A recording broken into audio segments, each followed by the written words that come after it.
Asante sana. Thank you very much. I want to announce the people of Kenya and more so my supporters that I'm just about to leave the country for the United States for some engagement with the Kenyans in the diaspora. I'll take a 10-day rest because I've been working very hard 24/7 without resting. I like to take 10 days to rest, meditate, pray, read, and re-energize, and spend some quality time with my wife. I've not had the opportunity to spend some quality time with her. From there, I'll be going to Spokane. I'll go to Dallas. I'll go to Kansas. I'll go to Oregon. I'll go to Boston and many other places to engage the people of Kenya.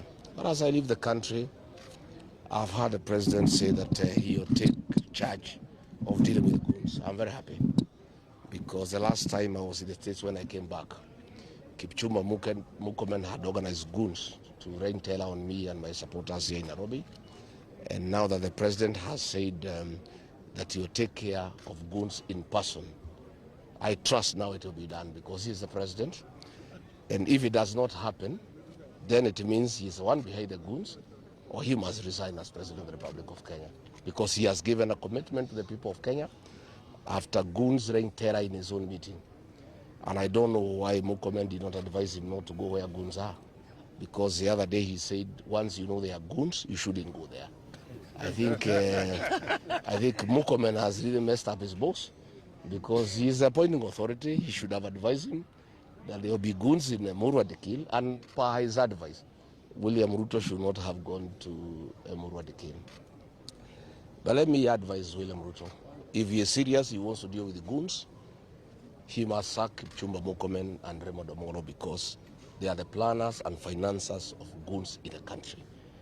Why it's been very difficult for police to deal with the goons, and the police are crying to us, is because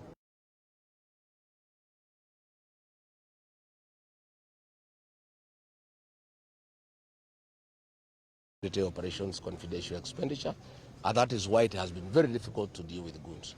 So if William Ruto today was embarrassed that goons are attacking his own meeting, and he has made a conscious decision to deal with goons in person, my advice to him is that he must deal with the people who finance goons, who plan goons, and that is his Minister for Interior, Kipchumba Murkomen, and Remo Domolo. I'm just giving him free advice as a civic duty, as a senior citizen of this country, so that probably he can succeed. So I look forward that when I come back, there will be no goons. William Ruto will have done what he needs to do, and I trust because he has tested goons. And I want him that once you bring the culture of goons in the country, it reaches a point you lose control. So if you find people with bows and arrows attacking people in a meeting where the president is, it is how low we have sunk as a country. And I had advised him, but unajua ni kichwa ngumu hasikii, lakini sasa amejionea mwenyewe. Finally, I want to say that Kenyans must keep on fighting. They must stand up for their rights. They must uphold the rule of law. They must demand accountability. They must demand good governance. They must demand prudent use of public resources. I have asked my team in DCP to keep the fire burning. DCP party is not a one-man show. It's a serious mass movement that enjoys popular support in Kenya. And I have a team of leaders who assist me to run the party. And nothing will stop. They will be all over the country. Starting this weekend, they will be in Laikipia, in Ngarua and Sipili. They will be everywhere in the whole country. My deputy party leader, Cleo Malala, has sufficient instructions to take charge with the Secretary General designate and keep the party going, keep calling out William Ruto, keep on calling out the excesses against the people of Kenya. And I have connected them to a few people who give me information. I hope they will trust them with that information. And once they are given that information, they must do what I do. They must use it for the benefit of the people of Kenya. I have talked to my brothers in the United Opposition. I've encouraged them to keep the fire burning. The journey to liberate this country is not a one-man show. It is for all of us. And Kenyans have demanded that we provide leadership to make sure that next year William Ruto is one term and we get a responsible government that will practice good governance, accountability, and that will uphold the rule of law, and that will restore the dignity of the payslip, restore sanity in our country, and the rule of law. We must do away with goonism. We must do away with theft of public resources. We must do away with impunity. So the media, I wish you well. Continue doing a good job. You are the last line of defense because of the nature of impunity that is going on in the country. Continue calling out the government. You have seen, I've talked about IBC. I've just seen they are debating some of the flows.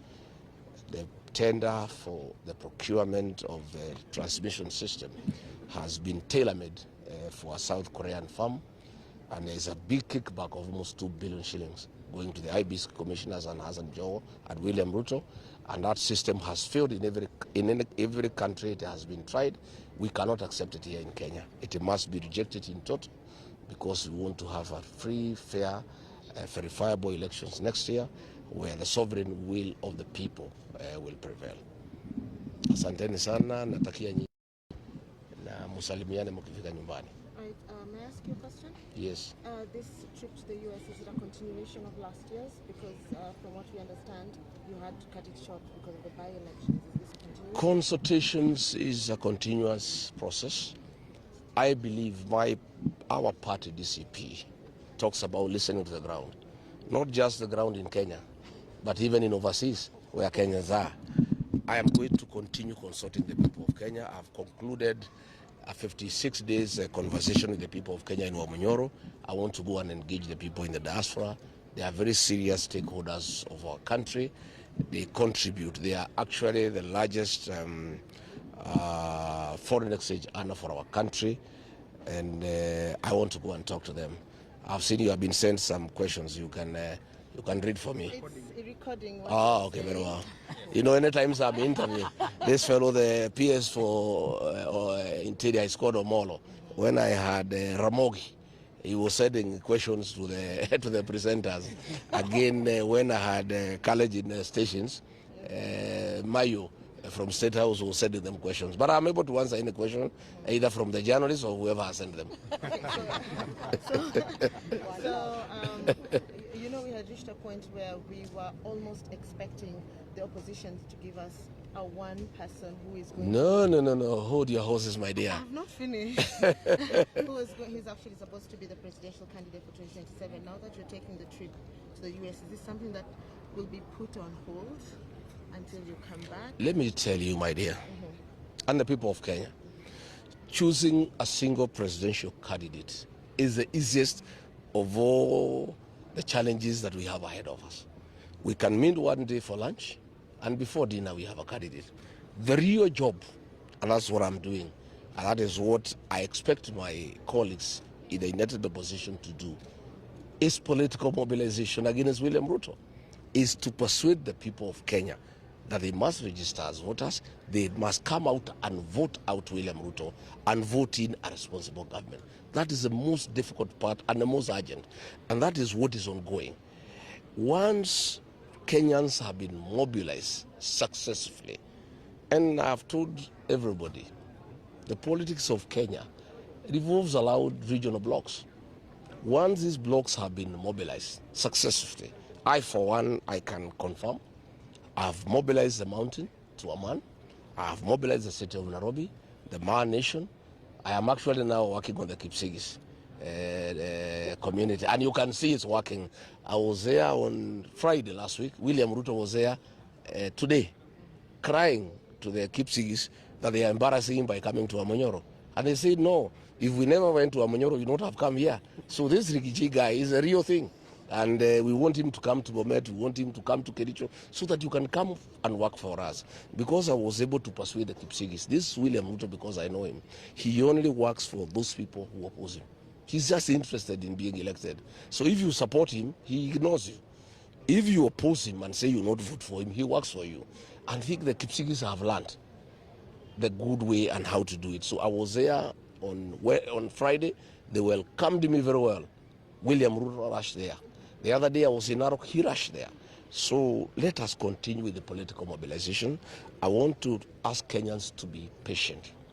Moi Kibaki, the third president of the Republic of Kenya, was chosen as the single presidential candidate for the opposition then on 14th of October 2002, when the elections were to be held on 27th of December the same year. 2 months, 13 days apart. We have a whole year, 11 months. What is the hurry? In my view, hii ni maneno ya March, April huko. Wengine wanasema leo, wengine wanasema kesho. Wale wanasema leo, na uuliza wewe kura zako wanaleta kwa mesa ni ngapi? Unasema tuamue leo. What are you putting on the table? First go and mobilize, then ukuje useme tuamue leo. Because huwezi kuja kusema tuamue leo na hakuna kitu unaleta. So let everybody mobilize. And I'm very happy with what is happening in Western Kenya. Wamalwa, Sifuna, Malala, they are doing a good job. I am very happy with what is happening in Nyanza. I'm very happy. That is really the way to go. Once we complete political mobilization, after Christmas, we should be able now to agree when we sit down, work out on a formula, sit down and come up with a single presidential candidate. And I can tell you the commitment is total. From my end, I have said I am the most suitable. But in case my colleagues has my support and that of my support. Right.